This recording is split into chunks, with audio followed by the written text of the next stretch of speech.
Muy bien.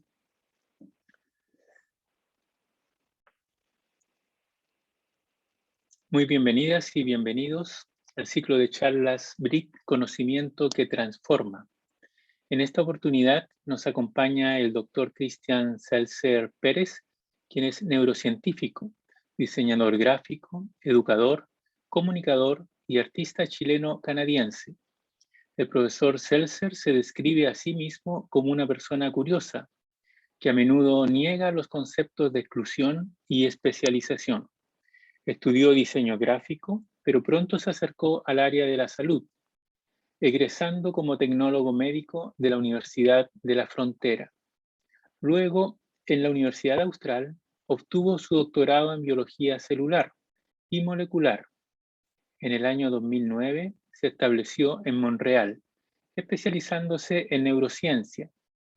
En la academia se ha desarrollado como investigador en el McGill University Health Center y como docente en la Facultad de Bellas Artes de la Concordia University en Canadá. Desde el año 2016 lidera la iniciativa Convergencia, promoviendo el trabajo transdisciplinario entre científicos y artistas.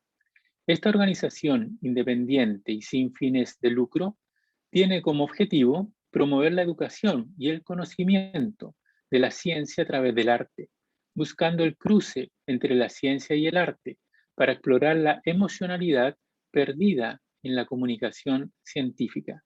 Es un agrado poder recibir al doctor Cristian Seltzer. Hola Cristian, ¿cómo estás? Un gusto tenerte con nosotros. Muchas gracias por la invitación que te hicimos al aceptarla, por supuesto, por aceptar esta invitación.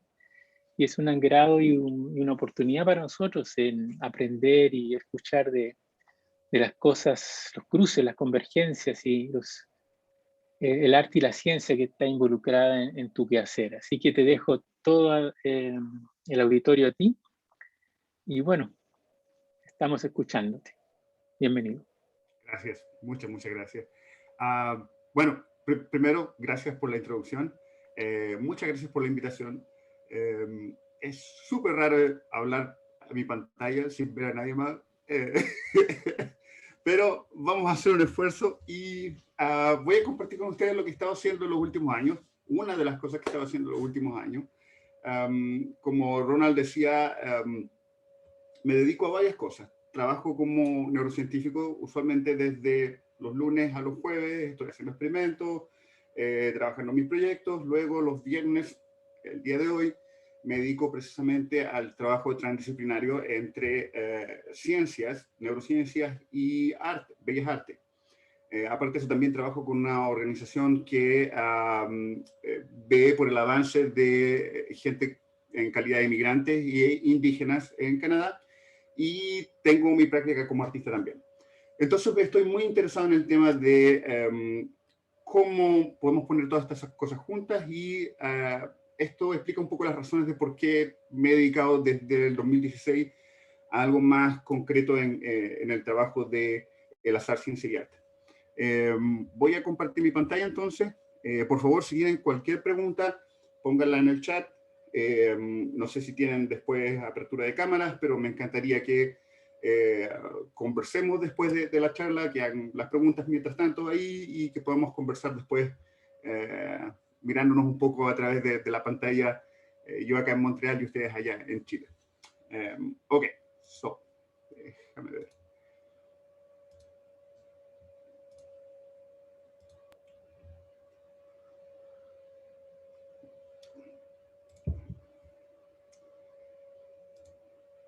Ok. ¿Se ve? Sí, perfecto.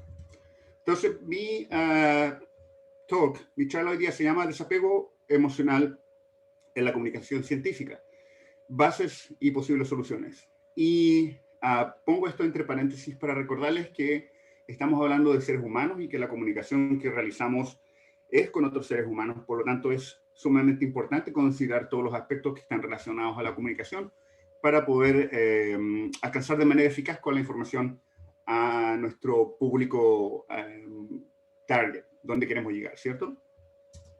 Mi nombre es Cristian Seltzer, como dijo Ronald, anteriormente. Trabajo en el Research Institute of the McGill University Health Center. Soy profesor en Concordia University Faculty of Fine Arts en el departamento de diseño gráfico y artes computacionales. Enseño neurociencia a artistas y enseño comunicación de ciencias a científicos. Y soy el fundador y en estos momentos presidente de la iniciativa Convergence. Probablemente ustedes están already familiarizados, ya familiarizados con esta imagen de gente no queriendo seguir instrucciones, especialmente de salud pública, con respecto a las máscaras, con respecto a la vacunación, con un montón de teorías detrás de que no, que las vacunas nos van a poner chips, que nos van a poder controlar más fácilmente. Y existe hoy en día una, no sé si hablar de muy amplia negación de la ciencia, pero sí existe una negación de la ciencia que parece ser más visualmente presente por el hecho del uso de Internet y de los medios donde podemos ver día a día ciertas noticias en relación a esto. Ahora la pregunta es, ¿estamos en una era de hechos alternativos? ¿La gente está en realidad más preocupada de esto? ¿Está negando la ciencia? Y al parecer existen muchas razones para nosotros pensar de que este problema ocurre, ¿cierto? Hay gente todavía negando que el planeta, la temperatura del planeta esté aumentando, gente que niega el uso de las vacunas, gente que habla acerca de los transgénicos, como si los genes que se han puesto en estos alimentos pudiesen afectar a los seres humanos. No hablo acerca de la biodiversidad, pero de la parte de la genética, o el caso más popular, ¿cierto? Que ya, menos mal que está fuera, el expresidente de Estados Unidos instaurando conspiraciones, teorías y conspiraciones falsas. Ahora, la pregunta es, ¿por qué esto ocurre? ¿Por qué la gente, ¿cierto?, está lista a escuchar este tipo de información? Quizás deberíamos para esto pensar un poco en el día de la vida de cualquier persona, ¿cierto? Una persona común y corriente. ¿Cuál es el día? ¿Cómo luce? Uno se levanta muy temprano en la mañana, tiene que ir a trabajar. Hoy en día con la pandemia uno está en la casa, ¿cierto? Se levanta, come algo y de inmediato el trabajo está en la casa, lo cual puede hacerlo incluso más estresante. La carga de trabajo se ve aumentada, los horarios han cambiado, ahora hay un poco menos de respeto, ¿cierto?, por los límites entre lo que es el trabajo y lo que es la casa. Y en el pasado, ¿cierto?, el trabajo se acumulaba en la oficina. Luego hay que preocuparse de la familia en la casa. Hay que preocuparse de las responsabilidades con la familia y con la gente alrededor de uno, los amigos, ¿cierto? Y luego viene todo el problema de lo que está ocurriendo alrededor de nosotros. En estos momentos, ¿cierto?, una pandemia que está asolando el planeta, más los problemas que pasan con el cambio climático, inundaciones, fuegos, catástrofes. Y luego cuando uno llega a la casa, ¿cierto?, o está en la casa, mira las noticias, cansado de esto, y se encuentra con una debacle entre gente que discute acerca de cómo controlar su destino, pero en ese control de cómo, en esa discusión de cómo controlar el destino, lo que uno escucha es simplemente insultos de un lado al otro. Por lo que uno termina cansado. ¿Y dónde encuentra la fuente de noticias? Bueno, hoy en día es Internet, ¿cierto? La gente lee poco periódico, va más que nada a Internet, pasa mucho tiempo en el teléfono, redes sociales y todo eso. Entonces la pregunta es, con todo este tipo de actividades, uno ocupado en todo este tipo de cosas, ¿existe suficiente tiempo para comprender la ciencia para alguien que no ha estudiado ciencias? Esto hace muy importante entonces la pregunta de, valga la redundancia, ¿por qué es importante la comunicación de ciencias? ¿Por qué alcanzar al público es crucial? Y bueno, hay varias respuestas a esto. ¿Cuáles son las razones para alcanzar al público? ¿Por qué es importante hacerlo? Primero, la ciencia es financiada por el público. Los impuestos que cada uno de nosotros paga y que la gente en el país paga, en cualquier parte del mundo, financian la ciencia. En Chile es poquito lo que se dedica a ciencia, pero aún así es financiado, ¿cierto?, por dinero público. Segundo, como la pandemia ha demostrado, uno debe informar al público acerca de qué se está haciendo con la ciencia por un tema de salud pública. En este caso particular, ¿cierto?, la pandemia ha demostrado que es importante para la gente entender cuál es el proceso de desarrollo de una vacuna y por qué es importante vacunarse y por qué son seguras. Luego, es importante también tener esta conversación de por qué la ciencia trae beneficios al público y por qué es importante poner atención en cómo se desarrolla la ciencia, particularmente la ciencia básica, que luego va a dar cabida a la ciencia aplicada. Los problemas contemporáneos hoy en día requieren que el público esté envuelto en el proceso de toma de decisiones. No estamos hablando de problemas que pueden ser solucionados por el típico mito del genio científico, ¿cierto? Como muestran las películas de Hollywood, que va, hay un problema, se va al laboratorio, descubre la solución, modifica la proteína y ¡pah!, entrega un material listo para salvar a todo el mundo de los zombies. Hoy en día los problemas envuelven a cada uno de los seres humanos de la nación o del mundo. Por lo tanto, los problemas deben también ser solucionados por el grupo conjunto, como una comunidad. Eso implica que la comunidad debe comprender cuál es el problema y debe comprender cuáles son las soluciones. Finalmente, las decisiones de qué se financia son tomadas por políticos, dentro del Parlamento, dentro de leyes establecidas, y el trabajo que ellos realizan se ve influenciado por las decisiones que el público toma. Por lo tanto, si el público no está informado, no va a ser capaz de ejercer presión sobre el agente político para que el agente político decida cuál es el punto más importante a financiar en los momentos de establecer un presupuesto de financiamiento de ciencia. Ahora, ¿qué vamos a conversar hoy día? Los puntos principales de esta charla. Primero, vamos a hablar acerca del estado actual de la comunicación de ciencias. Luego voy a presentarles alguna evidencia que invita a hacer un cambio en la forma en cómo hemos estado comunicando ciencias. Y finalmente, voy a mostrarles algunos pasos hacia una mejor comunicación humana de las ciencias. Esto es muy importante. Recuerden que al principio mencioné de que estábamos hablando de comunicación entre humanos. Por lo tanto, este paso es muy importante. ¿Por qué es importante transformar la comunicación en una comunicación humana de las ciencias? Vamos a la primera parte. El estado actual de la comunicación de las ciencias.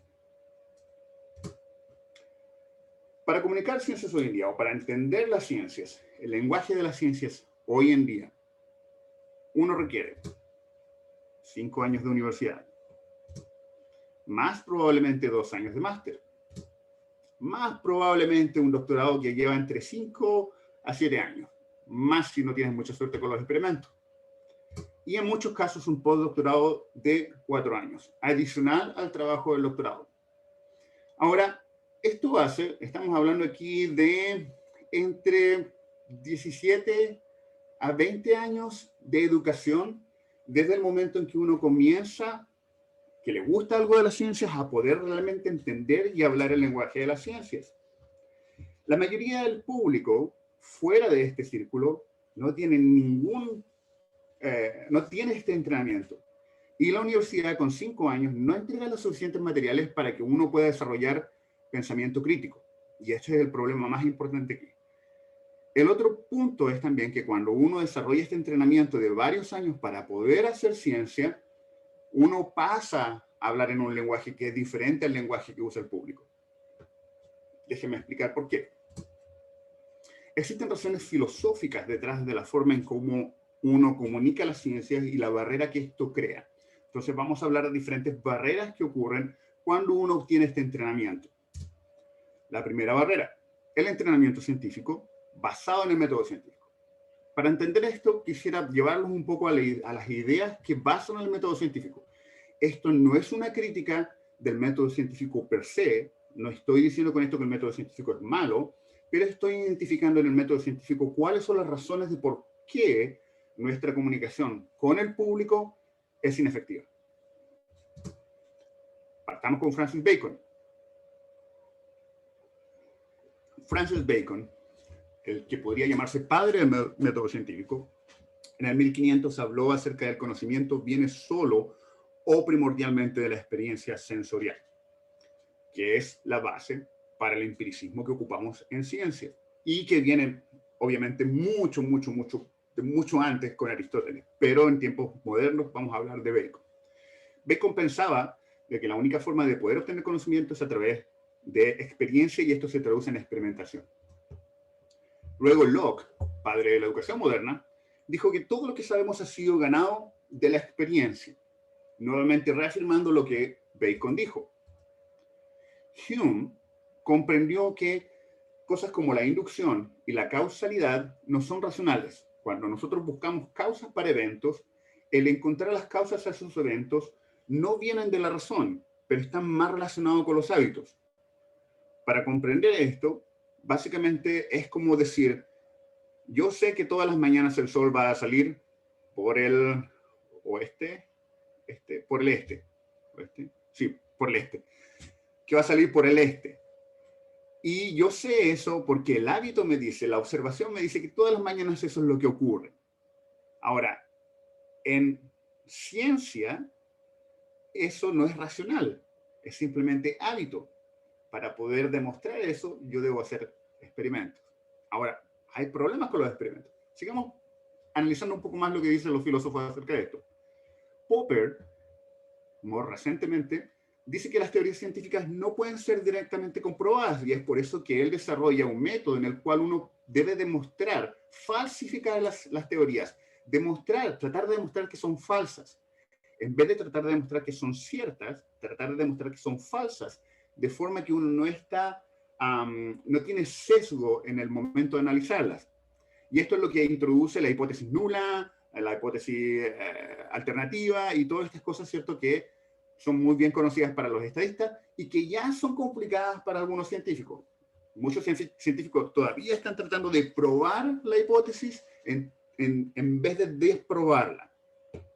Imagina si esto se está volviendo complicado para un científico. ¿Cómo explica usted esto a alguien en el público? Continuamos. Luego Lewis, en los 60, los 70, dice de que una vez que interactuamos con el sistema, este sistema deja de ser el sistema original. Por lo tanto, cuando estamos investigando algo, el hecho de que ya lo hemos tocado ha hecho un cambio en el sistema y por lo tanto la pregunta es diferente. Esto implica que el tipo de experimentos que deben hacerse deben ser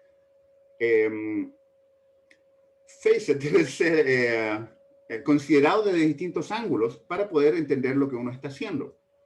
En vez de simplemente decir, si prendo la luz, ¿cierto? Voy a tener, si doy on al switch, voy a tener luz. Finalmente, Kuhn, más recientemente, dice que las respuestas que uno obtiene a las preguntas dependen de las preguntas que uno hace. En otras palabras, que el gol de la ciencia normal, de la ciencia hoy en día, no es en realidad buscar cosas nuevas o hechos, pero simplemente reafirmar cosas que ya sabemos y tratar de mantener ese status quo. Esto hasta que en algún momento las respuestas no coinciden, no coinciden anymore, no coinciden más con la pregunta que uno tiene y esto crea un desbarajuste y uno debe cambiar el paradigma. Todo esto junto crea la ciencia contemporánea, lo cual already ya la hace complicada de comprender incluso para el científico. Ahora, esto se vuelve aún más complicado cuando gran parte del entrenamiento que recibimos como científicos tiene que ver con experimentos decisivos y repetirlos. Experimentos de repetir. ¿Cuál es el problema con eso? El problema con eso es que en el mundo fuera de nosotros no hacemos experimentos para tomar decisiones. Si ustedes ven un pan con hongos, no se lo van a comer. Si usted ve humo en la casa, va a salir corriendo de la casa. Si usted ve una persona siendo conducida por hombres con trajes blancos, no se va a acercar a la persona. Si ve a alguien en el suelo, va a pensar que esa persona ha tenido un accidente o está muerta, no que está durmiendo. Por lo tanto, la sobrevivencia depende de decisiones rápidas. Usted decide rápido y usted sobrevive. Eso es lo que nos hace estar vivos hoy en día. El proceso experimental, en ese sentido, es contraintuitivo para un ser humano que no ha establecido un proceso de casi 20 años estudiando cómo se hace ciencia. Uno no piensa en hacer experimentos para responder a estas preguntas. Y de hecho, aún hoy en día, para alguien, ¿cierto?, que tiene pensamiento crítico, si ustedes ven cualquiera de estas fotografías, ¿cierto?, en real life, en la vida real, van a reaccionar rápido sin pensar en hacer un experimento acerca de ello, en vez de tomar el riesgo, ¿cierto?, y tomar el riesgo de posiblemente contagiarse, morir o algo parecido. Ahora, esto nos lleva a la segunda barrera. La segunda barrera está de la mano de Locke, el padre de la educación moderna. Entonces ahí tenemos el video funcionando. ¿cierto? Locke estableció en cierta forma el método de educación que conocemos hoy en día para poder crear trabajadores especializados para fábricas en el tiempo de la Revolución Industrial. Y eso no tiene nada de malo. De hecho, era una oportunidad para la gente para poder educarse, para poder ser parte de la sociedad y aprender como parte de la sociedad. Y ser de beneficio para muchas partes, ¿cierto? Ahora, que esto se haya transformado en un modelo crazymente capitalista que ha llevado al planeta al borde del colapso ecológico, ese es otro tema. Pero el modelo establecido por Locke está en la base de algo que se conoce como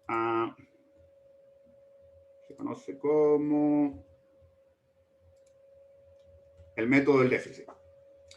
El método del déficit es la idea de que los vacíos en el conocimiento del público pueden ser rellenados por científicos, educadores y comunicadores simplemente por medio de la instrucción clásica y jerárquica de la educación tradicional. En otras palabras, usted no sabe, usted se sienta, yo le comunico lo que usted no sabe. Y ahora usted puede irse a la casa feliz porque ahora sabe. Ese es el método del déficit y ese es el método que seguimos utilizando hoy en día en educación. A pesar de que una cantidad abismante de evidencia dice que el método científico no es efectivo, que puede ser utilizado complementando otros métodos, pero que per se no es el método más efectivo para aprender. Ahora, la tercera barrera... y por cierto, el método del déficit es el método que nosotros seguimos utilizando para comunicar ciencia. En otras palabras, si el público no sabe, nosotros hacemos una bonita presentación como lo que estoy haciendo en estos momentos, ¿cierto? Les hago una bonita presentación y les explico lo que ustedes no saben. Y luego me voy a la casa, ¿cierto? Me quedo en la casa y me siento feliz. No he interactuado con ustedes. Y eso es lo que yo hago, lo que la gente hace cuando comunica ciencia, ¿cierto? Voy y le digo a la gente, usted debe vacunarse porque la vacuna le va a salvar la vida. Pero no me siento a explicar, ¿cierto? Realmente a tener las preguntas de la gente, a escuchar lo que la gente quiere decir o preguntar o qué les preocupa acerca del tema. La tercera barrera que tenemos para poder comunicar ciencias es la paradoja del conocimiento. La paradoja del conocimiento dice que mientras más sabes, menos puedes explicarlo de manera simple. No creo que necesite mayor explicación con esto, ¿cierto? Más avanza usted en su carrera de conocimiento como científico o conocimiento en cualquier aspecto, más difícil es para usted hacerlo simple para alguien que no tiene ese conocimiento. O incluso es más difícil para usted entender por qué la gente no entiende. Si para usted parece tan simple. Ahora, hagamos un juego. De estos 6 libros, el primero es Una breve historia del tiempo de Stephen Hawking. El segundo libro es Great Again, Hagamos América Grande de nuevo, por Trump. El tercero es El Señor de los Anillos. El cuarto es Homeopatía, Principios y Prácticas del Tratamiento. El quinto es The Strange Order of Things, un libro que habla acerca de neurociencia de las emociones y de cómo esto crea culturas. Y el sexto es un libro acerca de que el cambio climático es falso. De esos 6 libros, piense cuál de esos 6, piense en 3 libros que usted no leería y piense en 3 libros que usted sí leería. Y voy a hacer una apuesta aquí. Yo apostaría a que usted leería esos 3 libros, o los consideraría al menos, y que dejaría fuera los libros de Trump, el libro del cambio climático como una falsedad y el libro de homeopatía. Apuesto a esto porque usted ha venido a esta charla hoy en día porque está interesado en la idea de ciencias, en la idea de artes y en la idea de comunicación. Usted tiene algo que nosotros llamamos el sesgo de confirmación y que todos los seres humanos tenemos. Es un sesgo cognitivo, que es la cuarta barrera para nosotros poder realizar una comunicación efectiva de las ciencias. El sesgo de confirmación dice que tenemos la tendencia a buscar y favorecer información que concuerda con nuestras creencias. Y esto usted lo ve claramente, ¿cierto? Cuando hablamos de política, por ejemplo. ¿Por qué uno dice, no, el tema de política o el tema de religión no es algo que nosotros hablamos en la mesa? Porque la persona tiene ya unas ideas tan claras acerca de ese tema en particular que cualquier cosa que usted diga no va a cambiar el pensamiento de esa persona o va a ser muy difícil cambiarlo. Eso es conocido como sesgo de confirmación y ocurre en todas las personas, incluidos científicos. Si tuviera más tiempo les mostraría un montón de evidencia que muestra que los científicos tienen un montón de sesgos de confirmación, especialmente cuando hacemos experimentos, los diseñamos y diseñamos nuestras hipótesis. Ahora, existen dos barreras adicionales que voy a mencionar simplemente, muy brevemente. Una es que existe una falta, en otras palabras, no existe educación formal de la comunicación de ciencias, es considerada como un hobby, y la gran mayoría que hace comunicación de ciencias hoy en día son estudiantes, y lo hacen entre medio de otras actividades. No hay un buen pago por esto, y no hay una educación formal. Se considera como una actividad extracurricular. Y la sexta barrera es que no existe una vía de comunicación entre científicos y el público, producto de todas las otras barreras anteriores. Ahora, vamos a pasar a la segunda parte. ¿Qué evidencia invita a que cambiemos esto? ¿Por qué todo lo que dije antes debería ser parte de la evidencia? ¿Y qué cosas adicionales deberían invitarnos a cambiar la forma en cómo estamos enseñando y cómo estamos compartiendo la ciencia? Vamos a hablar un poquitito de neurociencia. Neurociencia y la evolución nos trajo aquí cómo funciona el cerebro, muy resumido. Vamos a tratar de condensar mucho de esta información. Primero, nuestro cerebro posee a grandes rasgos dos sistemas. Un sistema que se conoce como reflexivo y un sistema que se conoce como reflectivo. El reflexivo es de reflexionar, de pensar. El reflectivo es de reaccionar, reflejar con respecto a una situación. La corteza prefrontal, al frente de su cerebro, está relacionada con el sistema reflexivo, pensar. Y es en esta parte del cerebro donde se han encontrado muchos puntos, y recordemos esto, el cerebro es un órgano que está interrelacionado, no es que simplemente sea esta parte, pero esta es la parte que tiene más de las funciones relacionadas al respecto, con planificación de comportamientos complejos, expresión de la personalidad, la toma de decisiones, cálculo de resultados, de qué va a pasar en el futuro, poder pensar en qué va a suceder en el futuro, y la moderación del comportamiento social. ¿Cómo sabemos estas cosas? Por mucho tiempo se pensó que la corteza prefrontal en realidad no tenía muchas funciones, que no servía para nada, en otras palabras. Había un montón de accidentes que demostraban que otras áreas del cerebro eran importantes, pero la corteza prefrontal no se entendía mucho. Hasta que llegamos al caso del señor Phineas Gage. Phineas Gage era un trabajador de ferroviario en Estados Unidos, y lo que él hacía era poner cargas explosivas en algunas partes de la vía para poder abrir el terreno y establecer los rieles y los durmientos donde iban los rieles. Phineas un día estaba estableciendo una de estas cargas, poniendo una de estas cargas, y se descuidó, la carga explotó, y la barrena que él utilizaba para hacer el hoyo para poner las cargas salió disparada, entró por debajo de su mandíbula, cruzó su órbita izquierda o derecha y salió por el cráneo, por la parte superior del cráneo, la parte frontal del cráneo. Y fue a dar como 20 metros más lejos. Phineas obviamente cayó al suelo, sus compañeros pensaron Phineas se murió, lo fueron a ver y Phineas no estaba muerto. De hecho, Phineas no murió.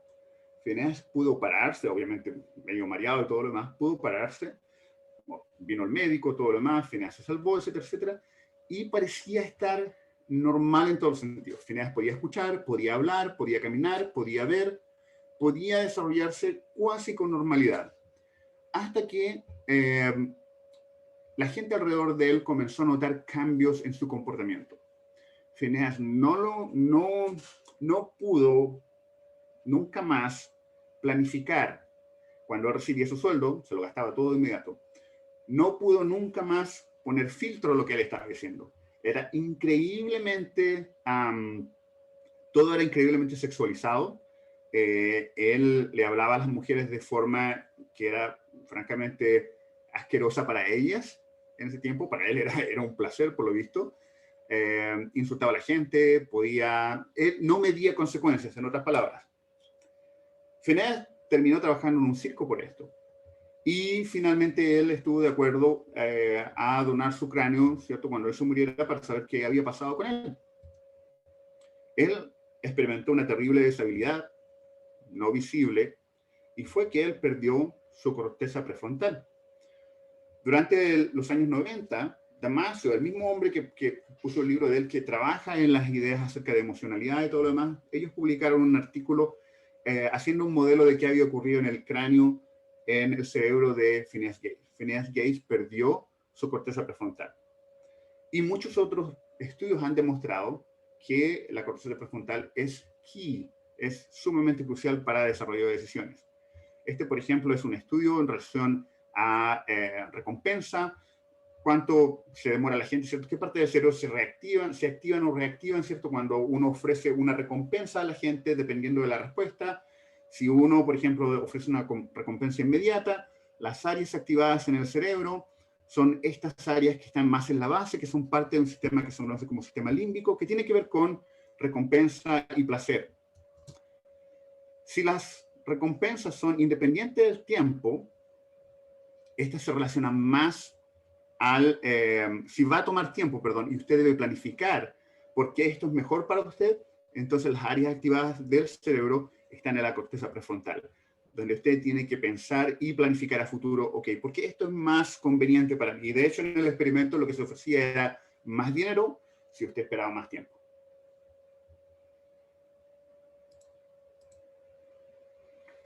La segunda parte del cerebro, en grosso modo, es el sistema reflectivo. El sistema reflectivo está más relacionado con el interior del cerebro, es alrededor de esta área que les estoy mostrando en la diapositiva, e incluye lo que conocemos como congelarse, pelear o huir. También las ideas de la recompensa y las emociones. También esta parte del cerebro tiene estrecha relación con comportamientos muy básicos de los seres humanos, como sed, hambre, sexo, amor, apego y establecimiento de la memoria.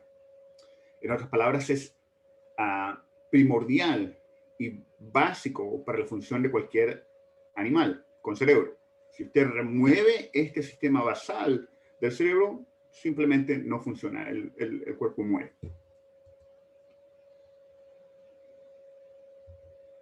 Esto nos lleva entonces a establecer un poco más la idea de qué es el hombre, el Homo sapiens.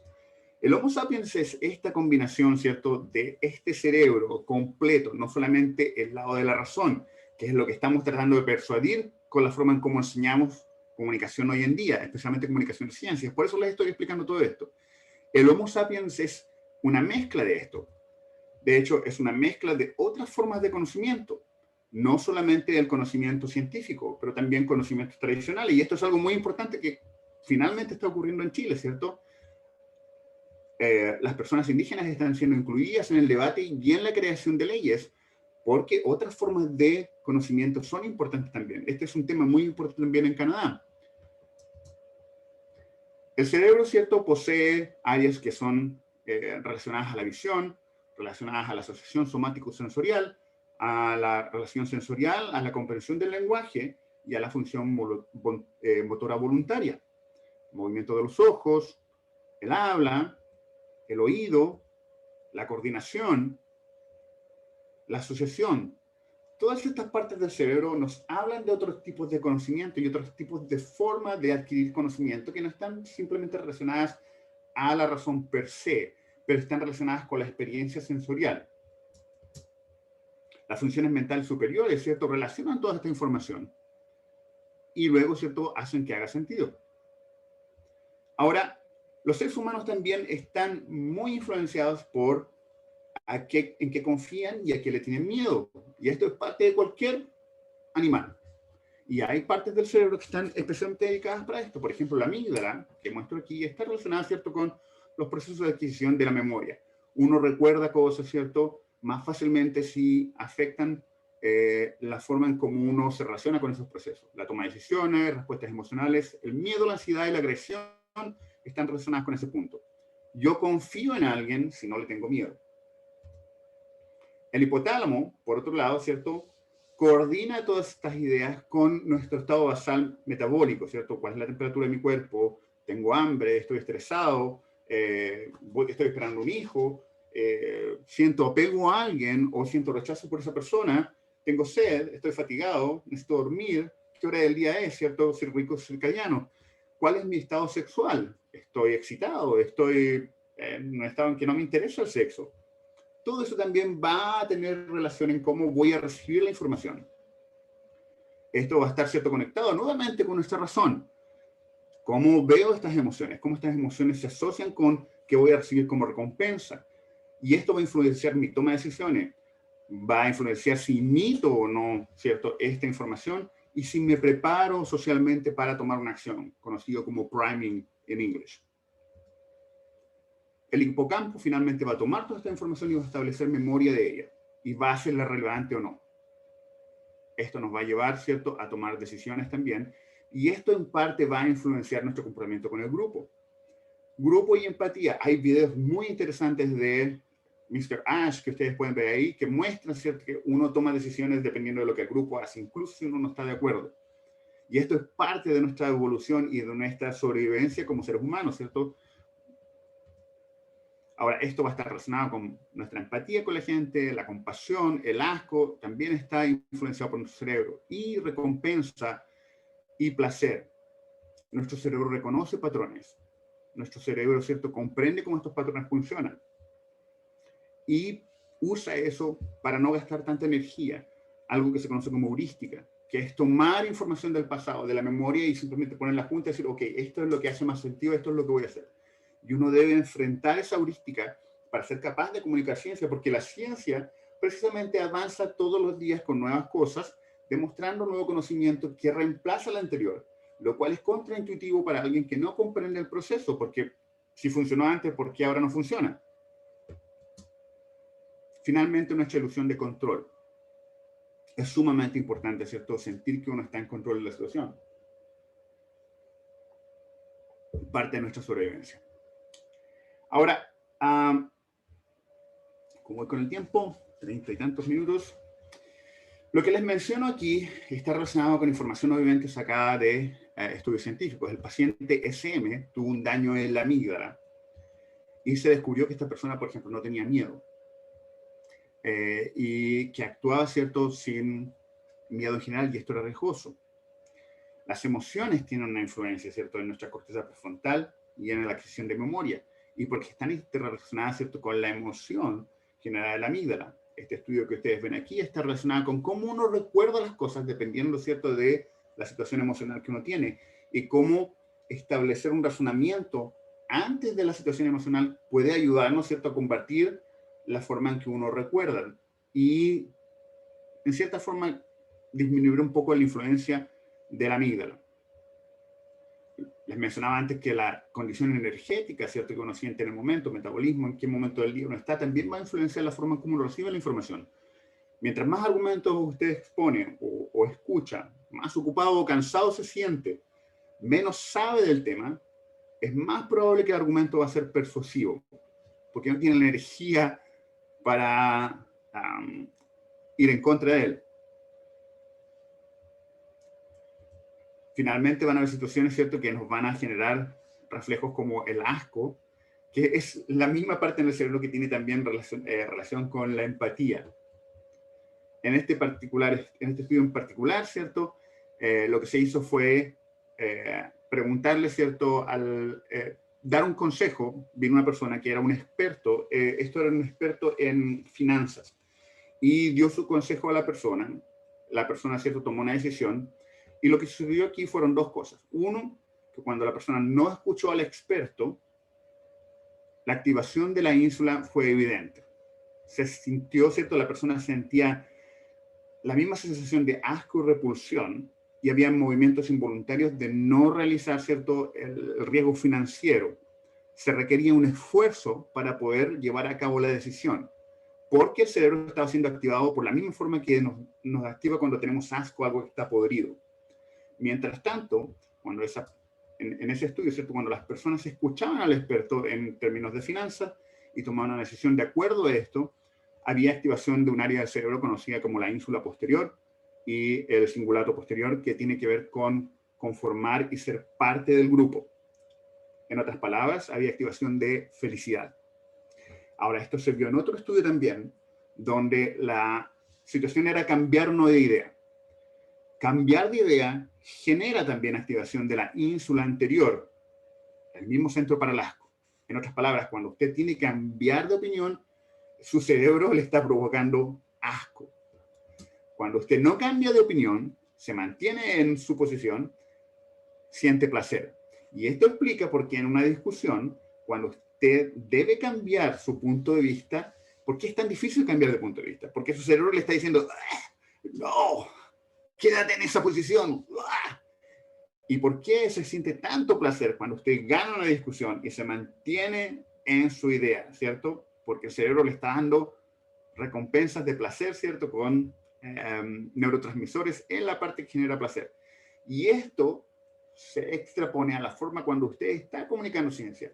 Si usted comunica ciencia a alguien que no desea cambiar de idea, el cerebro de esa persona está en ese momento generando asco por lo que usted le está diciendo. Generar un cambio requiere de un esfuerzo mayor. Por lo tanto, la forma en cómo usted comunica es extremadamente importante. He aquí que las emociones son absolutamente importantes para la comunicación. Y son tan importantes porque establecen y consolidan memorias. Y es lo que necesitamos, ¿cierto? Precisamente cuando queremos comunicar ciencia. Entonces voy a darle 4 ejemplos. Estos somos nosotros, profesores del curso de Convergencia.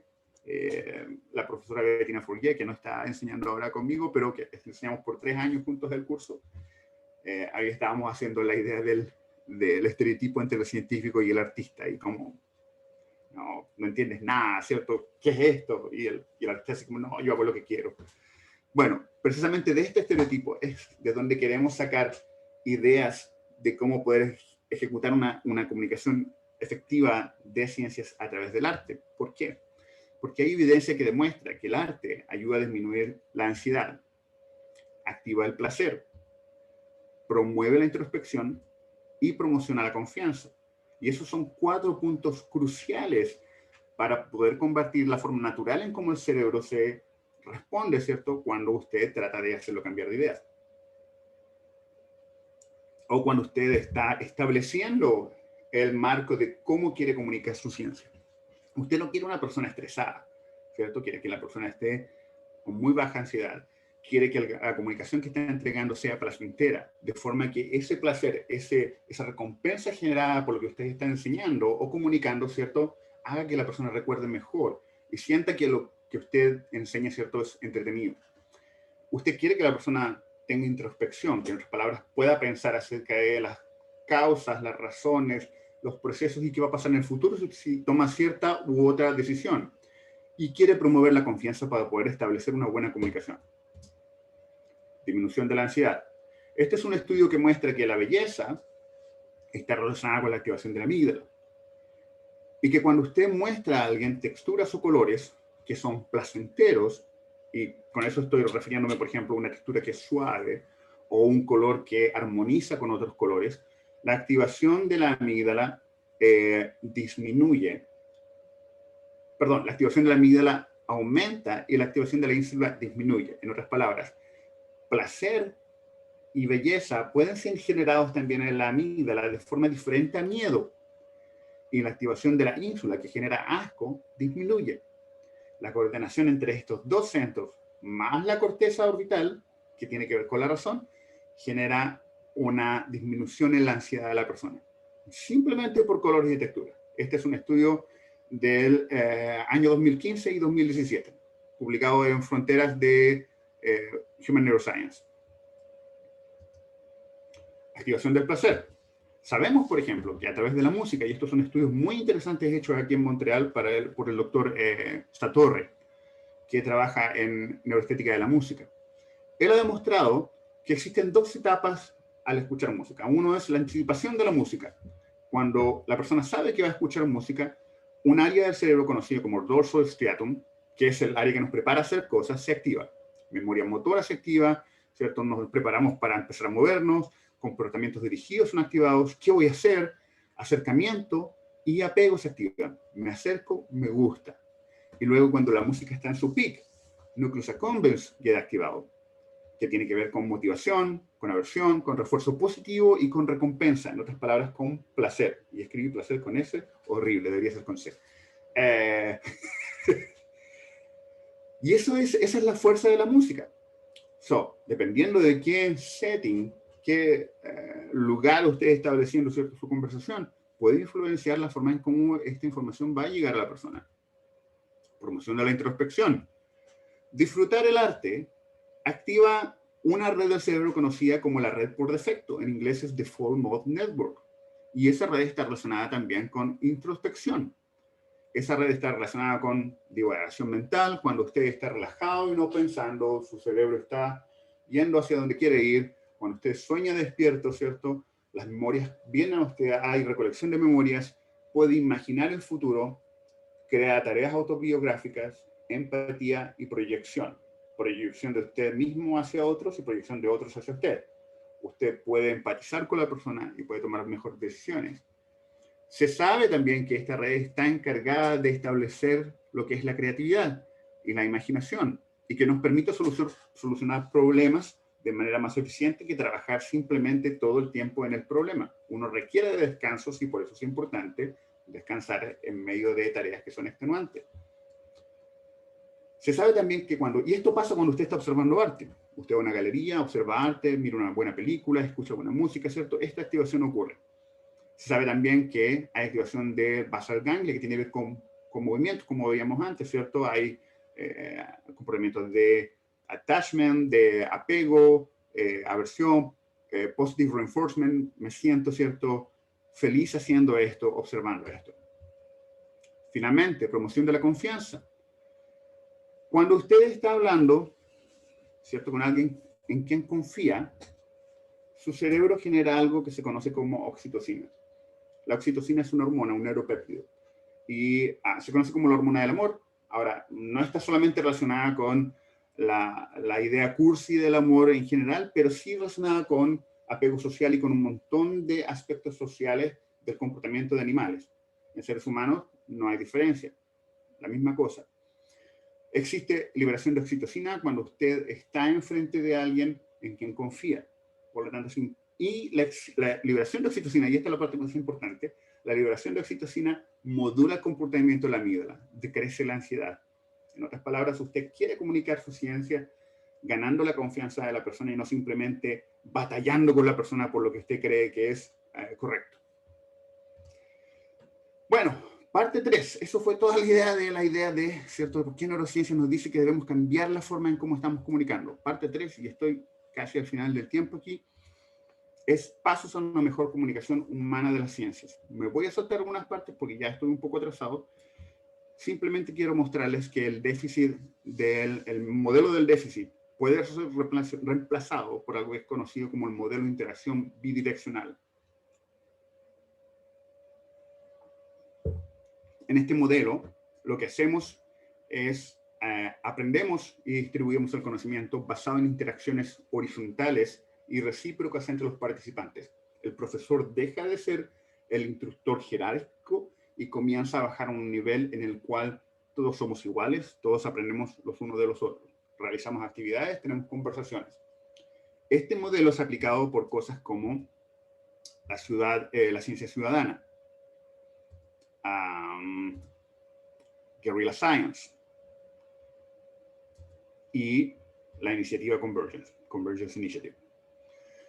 Lo que hace Convergence Initiative es usar un modelo en el cual lo que hacemos es tomar la información científica y transformarla, desjargonizarla, o sea, remover todo la jerga científica que no tiene ningún sentido para la comunicación con el público y evaluar un poco más la emocionalidad de los aspectos que tienen que ver con la comunicación, agregarlos y hacer más accesibles los términos y las instrucciones.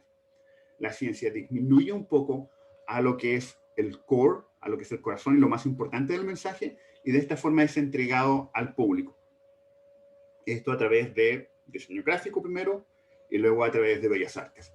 Un ejemplo de esto, en academia, cuando queremos hablar de Alzheimer, tenemos literalmente miles y miles de papers.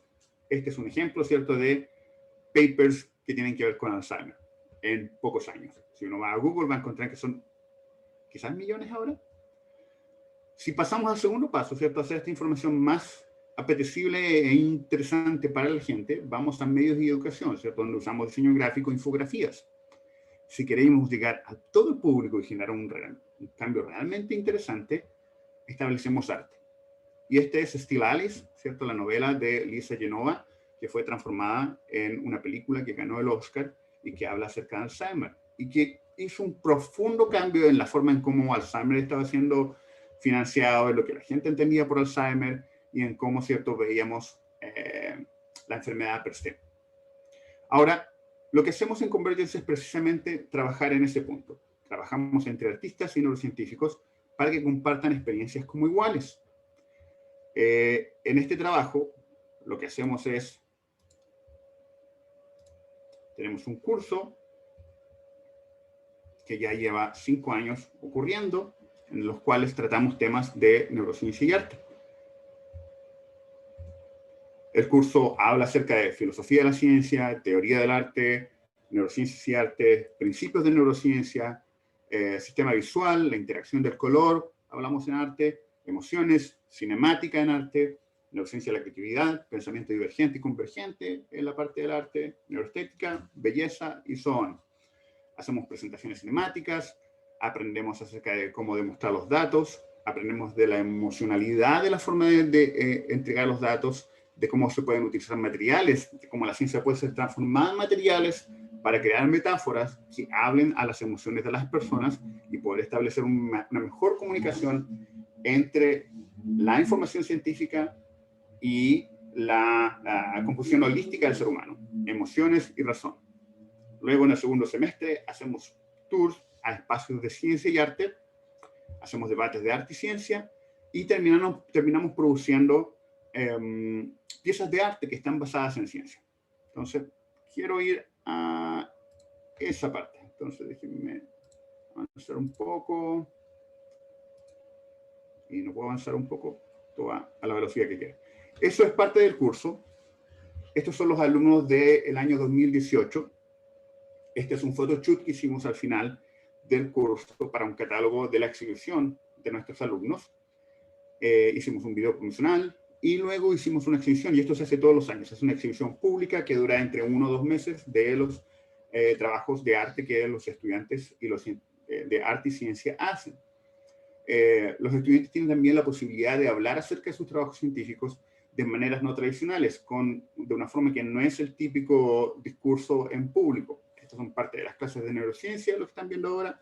Estas son parte de las clases de arte y neurociencia, donde exploramos, ¿cierto?, la forma en cómo las neurociencias están relacionadas con el arte.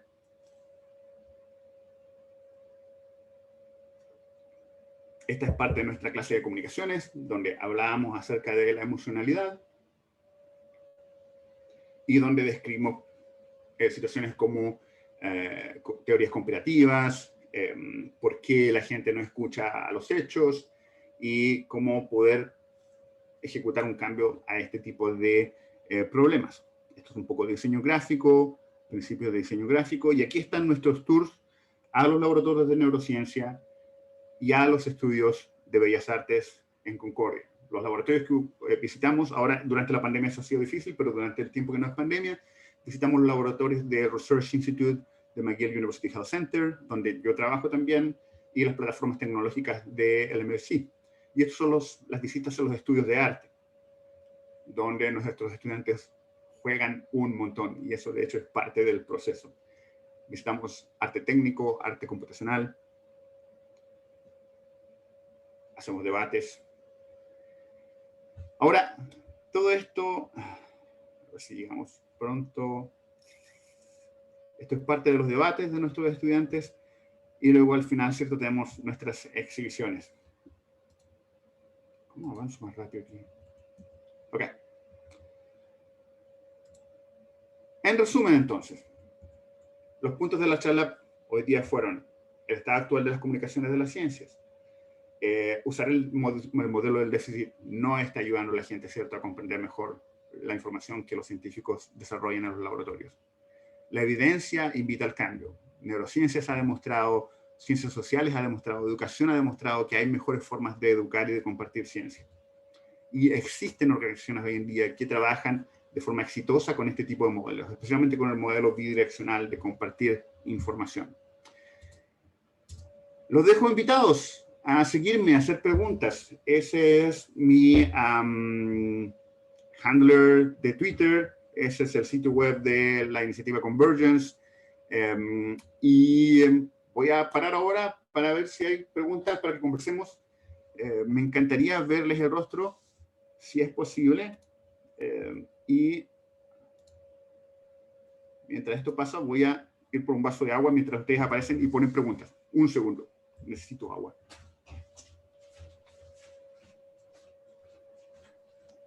Interesante la charla de Cristian y estamos atentos entonces a sus preguntas en el chat para que él las pueda responder. De esta manera vamos comentando y enriqueciendo la experiencia. Aquí estoy.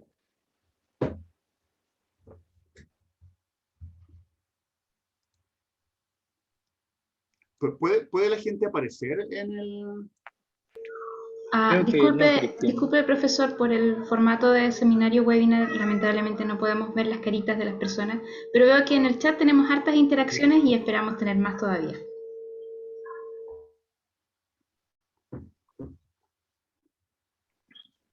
Bueno, desde ya, muchas gracias, Cristian, súper interesante la charla y abre muchas preguntas y expectativas y dimensiones nuevas que relacionan el arte, la ciencia y la enseñanza. ¿Cómo ves tú ese público, el que participa contigo? ¿Qué tipo de personas son? ¿Qué preguntas te hacen la gente que se involucra con Convergence? ¿Son artistas, científicos? ¿Qué es lo que dicen de todo? Y depende. El primer año lo que hicimos fue invitar gente directamente. Invitamos a estudiantes de... todos los estudiantes de ciencia son estudiantes de doctorado o estudiantes de magíster, o postdoc, o trainees. Usualmente no tengo PIs, no tengo investigadores principales en el trabajo por dos razones. Una, siempre están muy ocupados. Y dos, ya tienen su cabeza completamente cuadrada. Es muy difícil hacer cambiar a un científico que ya está trabajando en tratar de sacar sus proyectos adelante y de demostrarle que esto es parte y que es muy importante en la comunicación. Lo que ellos usualmente hacen es mandan a sus estudiantes y no hay problema con eso. Entonces, la gran mayoría de la gente que trabaja desde el lado de las ciencias son estudiantes que todavía están en el periodo de formación, donde están listos para aprender nuevas cosas y están abiertos a que vamos a discutir y a desafiar la forma en cómo ven, ¿cierto?, el conocimiento per se y la filosofía del conocimiento. En el caso de las bellas artes, usualmente hay gente que está interesada en la tecnología detrás de la creación de arte, está interesada, muy interesada en la ciencia, es gente que sabe mucho, mucho de ciencia en general. Y este es el tipo de gente que llega al curso. Usualmente también la gente que llega al curso está interesada en la cruza entre los dos mundos porque ve que hay un beneficio detrás de ello. Eso. Sí, gracias, Cristian. Eso responde de alguna manera a la pregunta de Carola Bruna, que iba en esa dirección. Marely Cuba dice, ¿cómo podemos aprender de una manera rápida a comunicar mejor la ciencia? No hay maneras rápidas de aprender nada en el mundo. Todo lo que ustedes se pueden fijar, hoy en día vivimos en un mundo que te dice, toma un curso de 5 horas y va a aprender diseño gráfico. Nunca va a aprender usted diseño gráfico en 5 horas o 45 horas. El diseño gráfico toma años, al menos meses para poder entenderse. De la misma forma como usted aprende ciencia, ¿cierto? Toma años poder aprender y entender ciencia y desarrollar un comportamiento científico. Para poder aprender mejor comunicación de ciencia se requiere del esfuerzo de dedicar un poco de tiempo, ¿cierto? De tomar un par de cursos, de hacer cosas, usualmente de hacer cosas, y de tener gente que trabaja en colaboración. Una de las mejores formas de establecer buenas estrategias de comunicación de ciencias es si uno no sabe, ¿cierto?, colabora con alguien que sabe y comienza a aprender con esa persona, pero dedica un poco de tiempo también.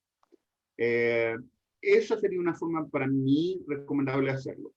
La gran mayoría de la comunicación de ciencias que existe hoy en día es el formato clásico, donde lo que se hace, ¿cierto?, es el trabajo de desarrollo de modelos que tienen que ver con infografía, diseño, charlas, El trabajo en el que yo estoy más interesado es en el trabajo emocional, que tiene que ver con sistemas de apego, sistemas de compartir información y de establecer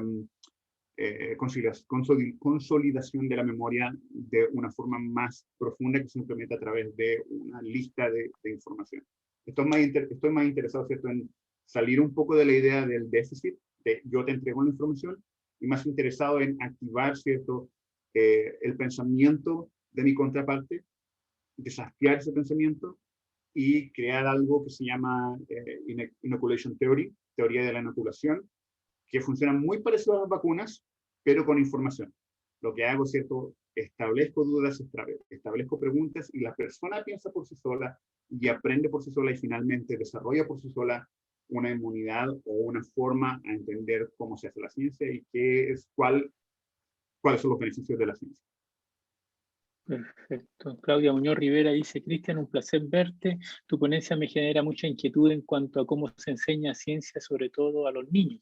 En Chile estamos al debe. ¿Cómo se puede llegar a una comunicación asertiva si cuando quieres transmitir conocimiento, las personas ya se encuentran moldeadas, entre comillas, por un sistema educativo basado en el modelo industrial?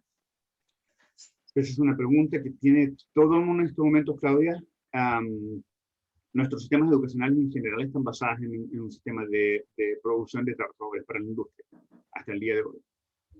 Incluso hoy en día en ciencia, no sé cuál es la situación en estos momentos en Chile, no estoy en Chile hace 14, 15 años, pero en Canadá sigue siendo lo mismo. Lo que producimos en un doctorado son científicos que están listos para hacer experimentos.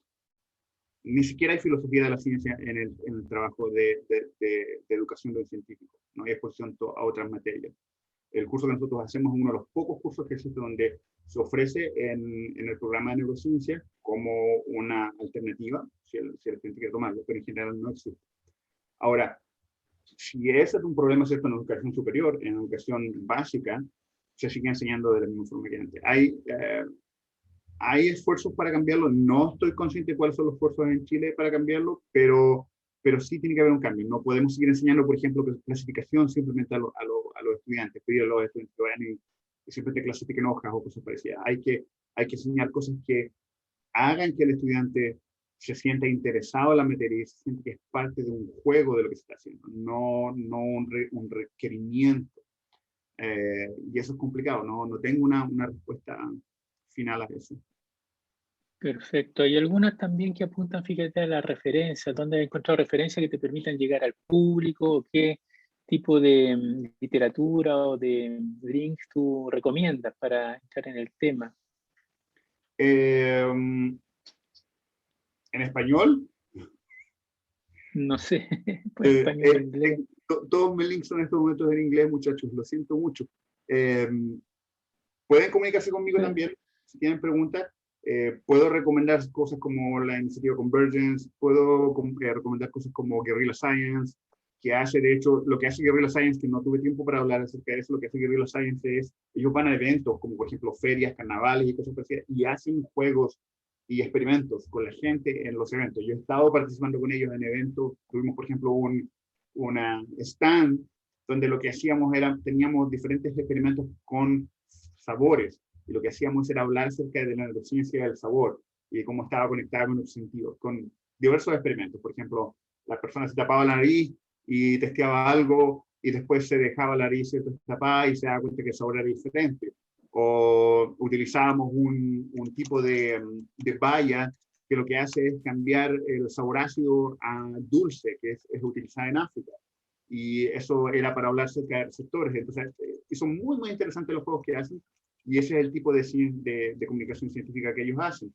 Nosotros hacemos exhibiciones, hacemos juegos, luego ciencia ciudadana, lo que les mostraba antes, por ejemplo, hay un grupo en Alemania que es simplemente de entomólogos aficionados, no son gente con grado científico, pero gracias al trabajo de estos entomólogos en Alemania, se descubrió de que hay un declive grave de insectos en Alemania, y que esto en realidad es un snapshot, una fotografía de lo que está pasando a nivel mundial. Y eso fue gracias al trabajo de gente que está interesada en ciencia. Entonces, la gente que está interesada en ciencia, afuera del campo científico, puede contribuir muchísimo también a este tipo avance de la ciencia. Esos grupos son muy importantes y deben ser promulgados y protegidos. ¿Qué otros recursos? Hay una organización que se llama Falling Walls en Alemania, y ellos hacen también cosas relacionadas con ciencia. De hecho, hay varios chilenos que ganaron el año pasado, al menos uno o dos chilenos ganó Falling Walls, que es una organización que se dedica precisamente a demostrar avances en muchos sentidos de la escala humana, y tienen un área que es acerca de comunicación de ciencia. Entonces, hay gente, de hecho, en Chile, gracias, ahora me acordé, hay gente en Chile haciendo este tipo de comunicación. Lo que puedo hacer es buscar los nombres, y si ustedes me escriben, los hago disponibles. Pero hay gente trabajando en hongos, trabajando en vulcanología, hay gente haciendo comunicación de ciencia de manera no tradicional. Muchas gracias, Cristian. También Ricardo Coñuecar pregunta: ¿la divulgación científica busca entregar conocimiento o brindar una experiencia de aprendizaje que puede otorgar la comunicación de la ciencia más allá de comprender los fenómenos de nuestro entorno? Eso depende de cómo lanzas el tipo de comunicación científica. Por ejemplo, 2 días atrás tuve el placer, yo trabajo con una organización que se llama Native Immigrant aquí en Canadá. Native Immigrant lo que hace es trabajar con inmigrantes que llegan a Canadá y con aborígenes que son parte del pueblo canadiense, que son los pueblos originarios canadienses.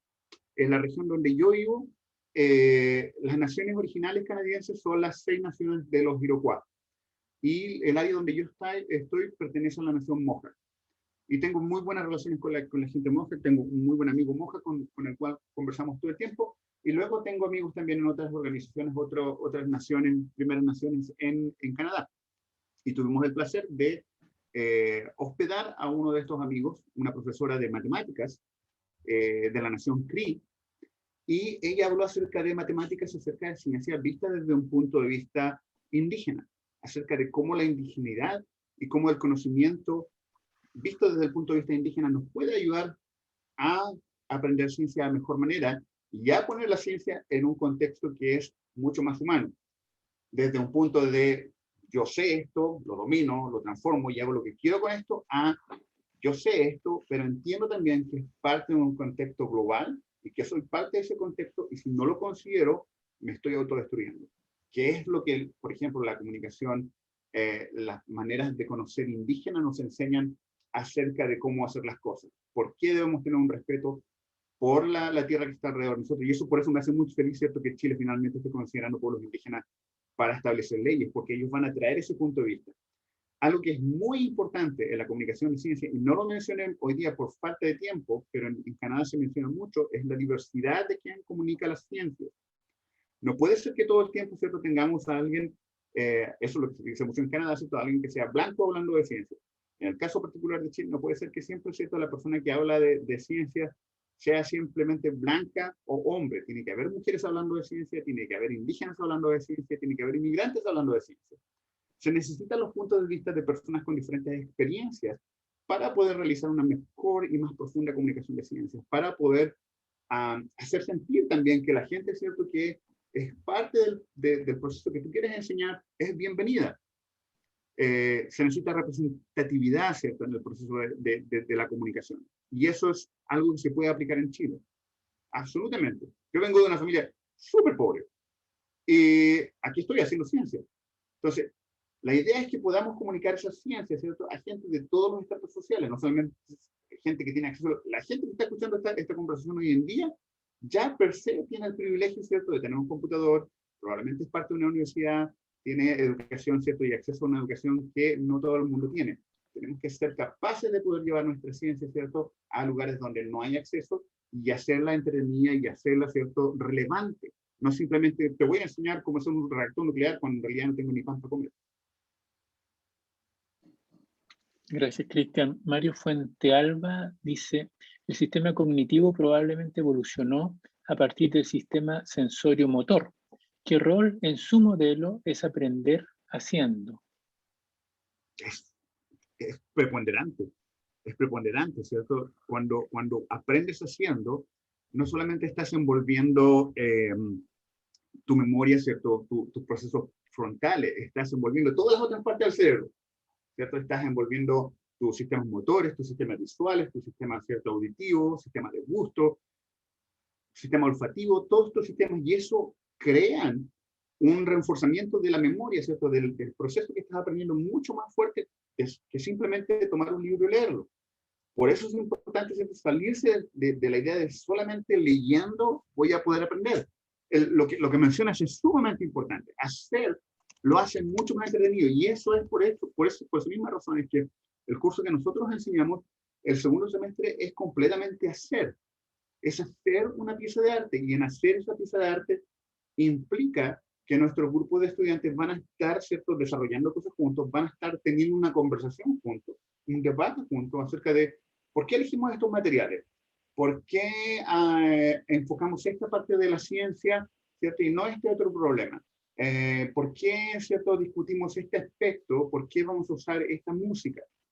Y todo eso hace que finalmente la pieza esté imbuida de toda esa conversación, y cuando se presenta al público se puede conversar acerca de todo el proceso que llevó. Y la persona que la hizo, el científico y el artista, ahora, créanme, todos terminan siendo amigos y colaborando en cosas futuras juntos. Es sumamente interesante. Por lo que sí, es crucial. También Selim Mushle dice, ¿qué crees que deberían hacer las universidades para promover la formación científica y la formación en comunicación científica? ¿Deberían haber cursos en las mallas curriculares? Sí, las universidades deberían dejar de ser sistemas capitalistas que lo único que quieren es generar dinero. Las universidades deberían dedicarse o sea, yo sé y entiendo que se necesita dinero para poder establecer educación, pero eso debe cambiar de alguna forma. Las universidades, la responsabilidad de las universidades es ser un lugar donde la gente puede debatir y discutir y explorar nuevas ideas, transferir conocimientos entre ellos. Y es importante que esto ocurra. Si nos volvemos simplemente entidades que producen, nos estamos olvidando de un montón de otros aspectos que son importantes, lo mismo que les estaba diciendo antes. Si, por ejemplo, el conocimiento indígena no está puesto dentro de la idea de la universidad, si la diversidad no está puesto dentro de la idea de la universidad, entonces vamos a finalmente, ¿cierto?, transformándonos en un país que simplemente produce gente que no piensa. Y lo que queremos es gente que piense, gente que tenga cierto pensamiento crítico, que tenga emociones, que cuando toma una decisión puede también pensar, ¿cierto?, y tomar el corazón en la decisión, porque no todo es simplemente razón A más B igual C. Por lo tanto, eso debería ser un paso fundamental, dar relevancia a cursos y a cosas que también están relacionadas con otras formas del quehacer humano. Luego sí, pienso que las mallas curriculares deberían contener cursos que permitan esa formación en los estudiantes, y debería haber también un paso en el cual los profesores también entienden que los estudiantes deben desarrollarse de forma holística, completa, como profesionales, no solamente como hacedores, pero como pensadores. Y esto requiere que no solamente sean buenos siguiendo protocolos, pero también sean capaces de pensar por sí mismos. Y esto viene de la mano con otras áreas del conocimiento, no solamente con la ciencia. Mira, Camila Caro pregunta, historia cercana, dice, a mi prima le sacaron las amígdalas por todo lo mencionado, hoy me gustaría saber las consecuencias de ello. Esa es una muy buena pregunta. Hay un problema de palabras aquí. Las amígdalas que uno tiene en la garganta no son lo mismo que la amígdala que uno tiene en el cerebro. Las amígdalas aquí creo que son parte del sistema linfático, no estoy muy seguro, pero no son parte del sistema nervioso, son más parte del sistema de defensa.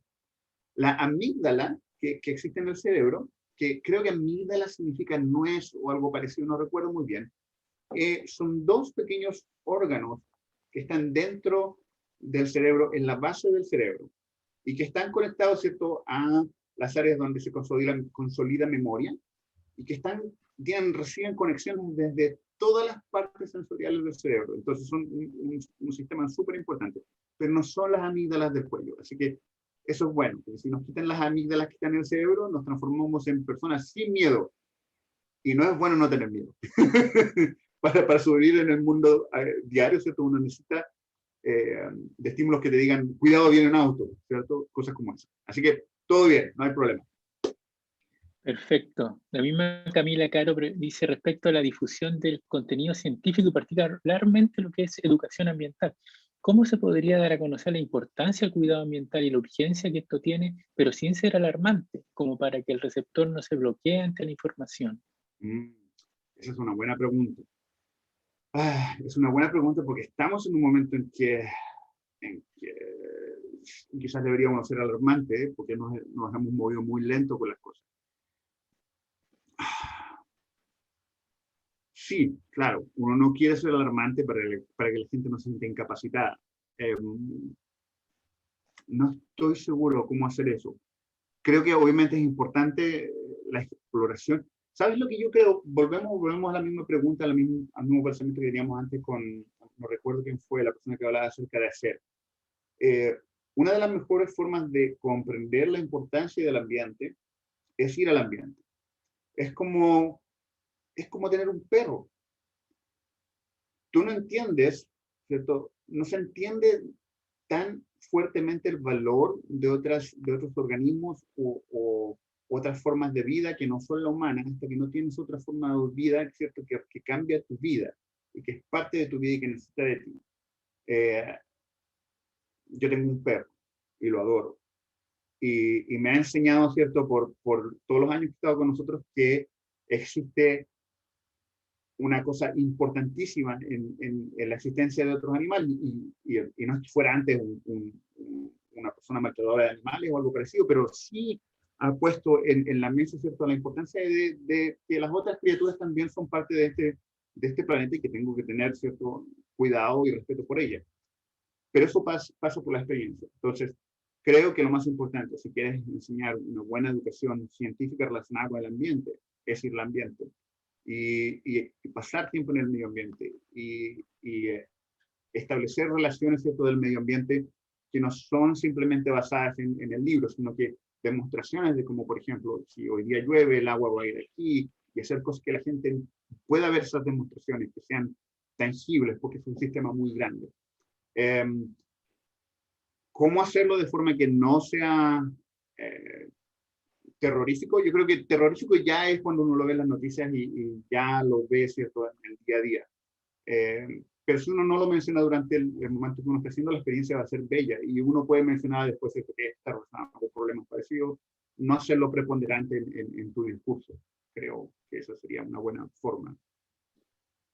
Sí, quizás también mostrar ejemplos históricos de cómo la humanidad frente a grandes desafíos ha podido encontrar soluciones o se ha Sí, podido levantar frente a la peste, frente a la enfermedad, frente a la guerra, en fin. O sea, la historia nos muestra que no necesariamente una gran amenaza es catastrófica y es punto final, sino que siempre hay una luz de esperanza y una puerta abierta para que nosotros mismos siempre podamos construir una solución, y a eso estamos invitadas las nuevas generaciones y las antiguas también.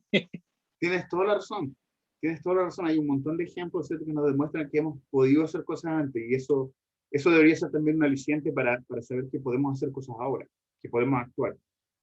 También es importante cuando uno ve esas cosas entender que no fue fácil en ninguno de esos tiempos, que uno tuvo que lidiar, ¿cierto?, con Sí. gente que se oponía. Todos esos ejemplos del pasado, incluso, ¿cierto?, pestes en el pasado, también tuvieron gente que no quería ponerse vacunas, gente que no quería ponerse las máscaras, y hay fotografías muy interesantes de la peste de 1918, que son muy parecidas a las fotos de hoy en día. Pero sí, toda la razón, Ronald. Sí, y Michel Parra dice, ¿qué aspectos crees tú de la formación del o la científico contribuye a que termine siendo cuadrado, entre comillas, para la comunicación de la ciencia?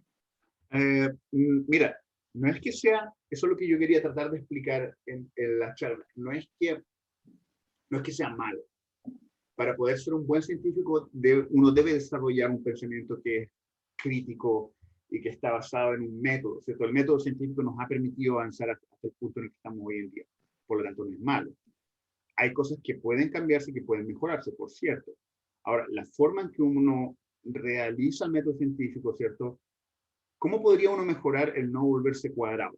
Yo creo que uno podría mejorar el no volverse cuadrado si uno está consciente que el proceso de enseñanza, ¿cierto?, es para volverte un científico, que hay otros aspectos, ¿cierto?, de la educación que también son importantes y que uno no debe minimizarlos o desdeñarlos, como lo que usualmente ocurre, ¿cierto? Cuando uno está aprendiendo ciencia. Es como, esto es lo más importante y lo mejor, y voy a ser un científico y todo lo demás. Arte, filosofía, no, deberían ser igualmente importantes. Entonces, si uno es consciente de eso durante el proceso, quizás uno no va a ser tan cuadrado, diría yo. Yo podría recomendar eso.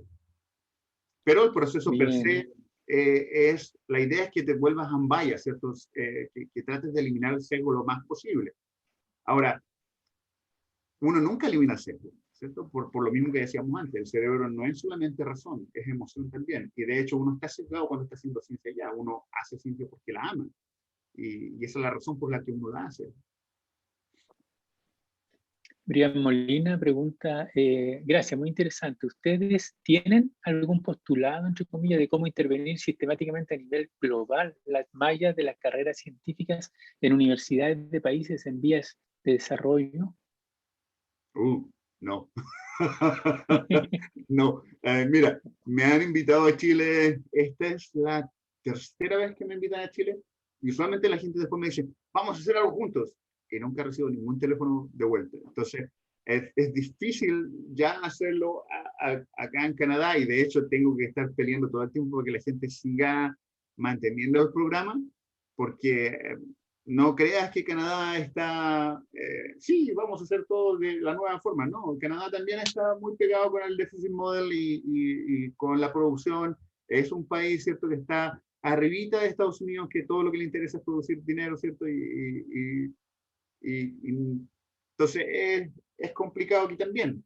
Es complicado, va a ser complicado en Chile también. Hay formas de hacerlo, pero se necesita gente que esté dispuesta a arriesgar y a tomar las decisiones y hacer cosas. Es trabajo, y es harto trabajo, no es fácil. Sí, Cristian. Mira, tienes acá una millonada de, de felicitaciones y de expresiones de que la gente ha quedado fascinada y muy agradada de tu charla. Felicitaciones. Hay muchos mensajes de felicitaciones en el chat y vamos a decir que se puede continuar estas conversaciones, estas reflexiones a través de las redes sociales, ¿cierto? Por honor al tiempo. Creo que ha sido una ocasión muy interesante y diferente de recibir un feedback de parte tuya, tocando varios aspectos, no solamente, bueno, aspectos ciertos de la ciencia del arte, pero también la neurociencia, aspectos emocionales, lo que es el ser humano, el cerebro, la educación, muchas cosas interesantes por las cuales tú nos hiciste pasear, además por una charla muy estética, muy diseñada estéticamente muy, muy linda. Muchas gracias por eso también. Se nota que ha dedicado tiempo y también parte de ti viene aquí siendo comunicada y te agradecemos eso, por supuesto, ¿eh? Gracias. Cristian. Y agradecemos también a todos los participantes por haber asistido, por haber también escrito acá su pregunta y también muchos comentarios. Los comentarios en general también contribuyen, apreciaciones personales que han quedado acá en el chat. Así que no sé si tienes algo más que decir como para finalizar de parte tuya. Exploren, atrévanse. Los seres humanos están hechos de más cosas que un solo componente. Cuando Ronald decía al principio que me opongo a la idea de la exclusión, la idea de que solamente puedes hacer una sola cosa, es por buenas razones. Se puede, la vida es súper corta, ¿por qué no disfrutar de todas las cosas que uno puede explorar y aprender? Ciencia, arte, espiritualidad, no sé, lo que se les ocurra. Los seres humanos son demasiado ricos, tenemos la suerte de haber evolucionado a lo que somos hoy en día. ¿Por qué no aprovechar, cierto, ese pequeño periodo de tiempo que uno está aquí para aprender y entregar parte de lo que uno está haciendo? Entonces, atrévanse, no, sin susto. Muy bien, un buen mensaje final. Así que, bueno, Despedimos entonces a don Christian Seltzer. Muchísimas gracias por su excelente charla y a todos los participantes y por sus comentarios también. A don Mario Fuentealba y también a otros que me hicieron llegar acá sus felicitaciones. Un abrazo cariñoso y que tengan un excelente fin de semana. Gracias. Chao, chao. Adiós, adiós. Nos vemos. Adiós. Chao, chao.